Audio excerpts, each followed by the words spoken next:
बारिश हो, बारिश तो वैसे भी होती है रोज, तो रोज ही पहाड़ उठा लेगा। इंद्र के क्रोध से क्यों क्रोधित हुआ था इंद्र, क्या हो गया था?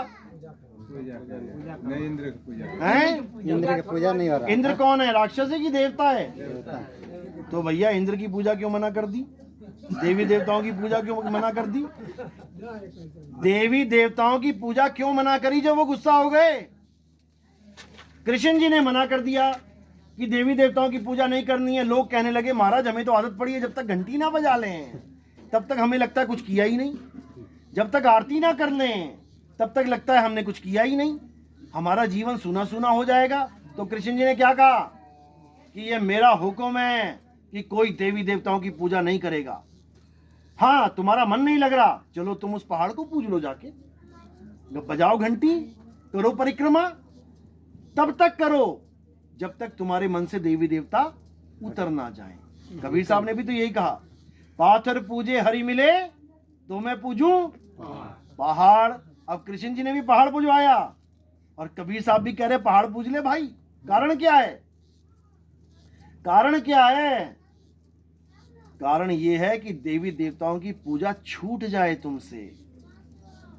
इसलिए देवी देवताओं का खेल तो द्वापर युग में खत्म हो गया था।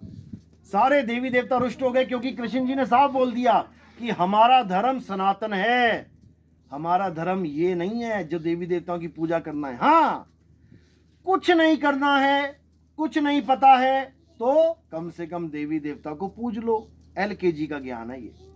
आप गीता में देखेंगे उसमें लिखा है कि जो देवी देवताओं की पूजा करते हैं वो अल्प बुद्धि लोग हैं। अल्प बुद्धि यानी छोटी बुद्धि, निर्बुद्धि नहीं कहा कि बुद्धि नहीं है। अध्याय 7वां है, नेट पे सर्च मारो, गीता डाउनलोड करो, अध्याय 7 पढ़ो, 20, 21, 22, 23, 24, 25 ये पांचों श्लोक पढ़ो। उसमें देखो क्या लिखा है। जिन लोगों की मति मारी गई है, जिनकी बुद्धि भ्रष्ट हो चुकी है, जिनकी बुद्धि छोटी है, वो देवताओं की शरण में जाते हैं। क्यों जाते हैं? भौतिक इच्छाओं के कारण। मुझे कार मिल जाए, मेरा ब्याह हो जाए, मेरे बच्चा हो जाए, मेरे ये हो जाए, मेरे वो हो जाए। और मिलता भी है। ये भी लिखा है, ये भी लिखा है मिलता कैसे है। हे अर्जुन, ये सारे फल देवी देवता नहीं मैं प्रदान करता हूँ, मैं प्रदान करता हूँ, मैं प्रदान करता हूँ, देवी देवता नहीं। जैसे गांव में बाढ़ आ गई तो तुम्हें जो ग्रांट आएगी, सरकारी ग्रांट, कौन देगा? गांव का प्रधान या प्रधानमंत्री? लेकिन गांव का प्रधान लेके आएगा तो तुम्हें लगेगा अरे प्रधान साहब दे रहे हैं, लेकिन प्रधान साहब को भी पता है आ कहां से रहा है। इसी प्रकार देवी देवता जो तुम्हें लगता है कि हमें दे रहे हैं, देवी देवता नहीं दे सकते।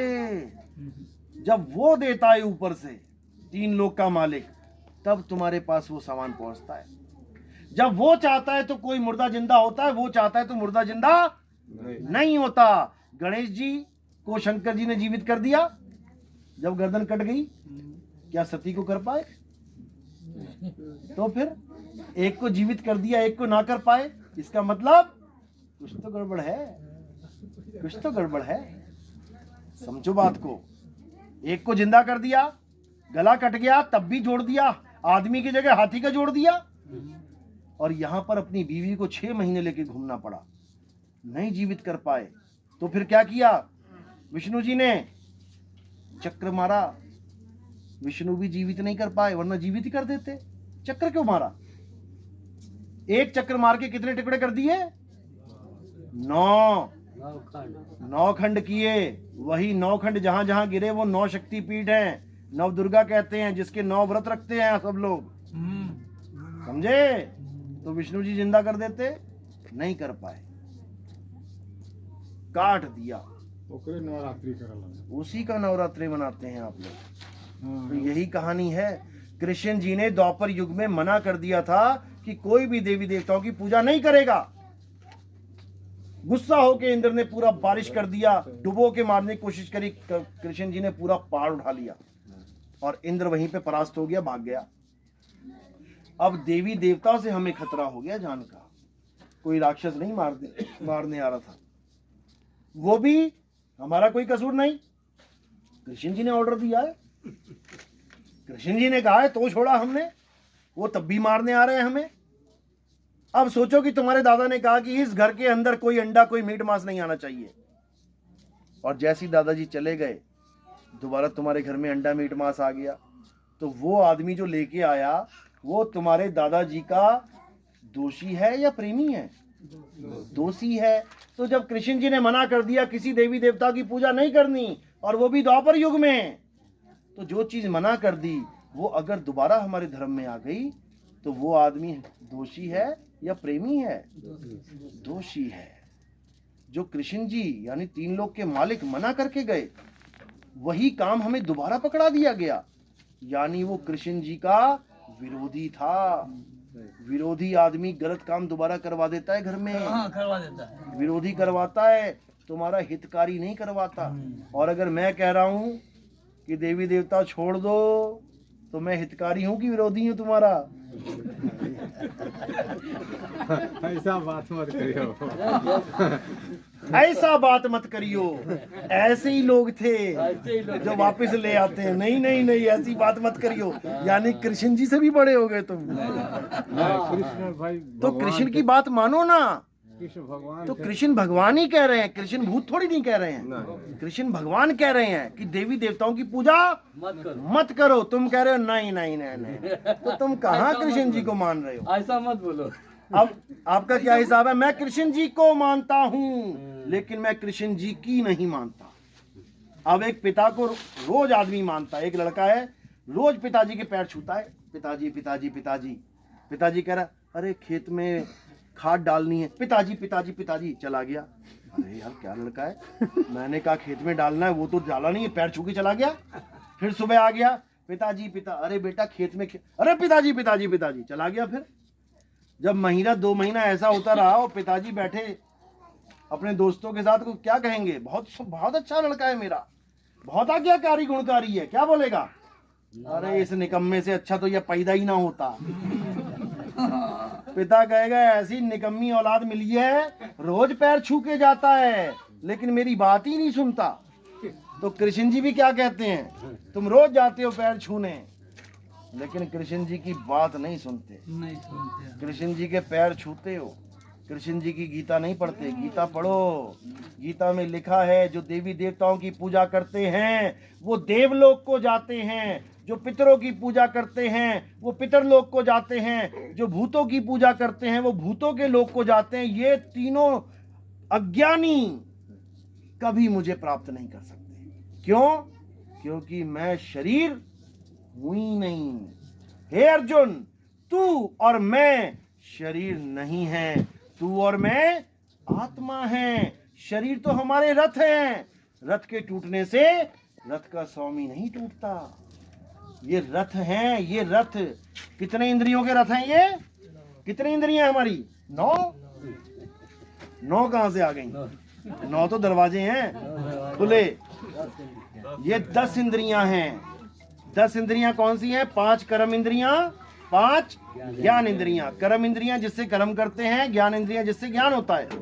आंखों से ज्ञान होता है, लाल रंग, पीला रंग, काला रंग, गुलाबी रंग, आंखों से पता लगता है। तो ये आंख एक इंद्रिय है। कान से पता लगता है बारिश हो रही है, अरे बिल्ली म्याऊं म्याऊं कर रही है, अरे शेर आ गया, गर्जना हो रही है, बादल फट रहे हैं। कान से ज्ञान होता है, ये कान ज्ञान इंद्रिय है।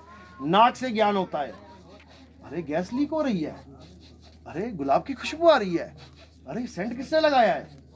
नाक भी एक ज्ञान इंद्रिय, इससे ज्ञान हो रहा है। अपन काम सब करल। हाँ, जीभ एक ज्ञान इंद्रिय है। अरे कड़वा है बहुत ये तो, अरे बड़ा मीठा है, अरे तो बड़ा तीखा है, अरे मिर्ची लग गई। तो जीभ से ज्ञान हो रहा है। और 5वीं इंद्रिय कौन है? ज्ञान। कौन सी ज्ञान इंद्रिय है 5वीं? कान, आंख, नाक, जीभ, 4 हो गई। 5वीं क्या है? किससे पता लगता है ज्ञान? ये जो चमड़ी है तुम्हारी, तुम देखते हो हाथ लगा के, अही गर्म है, अरे ठंडा है।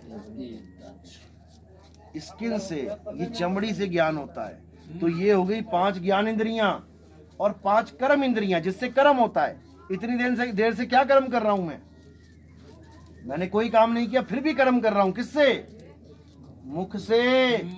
ये मुख मेरी कर्म इंद्रिय है। जो अखबार पढ़ते हैं टीवी में, नमस्कार नमस्कार करते हैं, वो सारा काम किससे करते हैं? मुंह से, तभी तो कमा रहे हैं।